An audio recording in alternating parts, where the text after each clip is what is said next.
दोस्तों, 3 star refrigerator power consumption per day. ये आप देख रहे हैं, ये 3 स्टार रेफ्रिजरेटर है। 3 स्टार रेफ्रिजरेटर, 3 स्टार रेफ्रिजरेटर यानी कि दोस्तों 3 स्टार रेफ्रिजरेटर एक दिन में कितना पावर कंज्यूम करता है, कितना बिजली खाता है।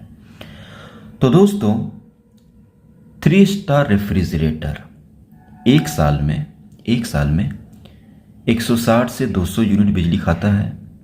एक महीने में 13 से 17 यूनिट बिजली खाता है।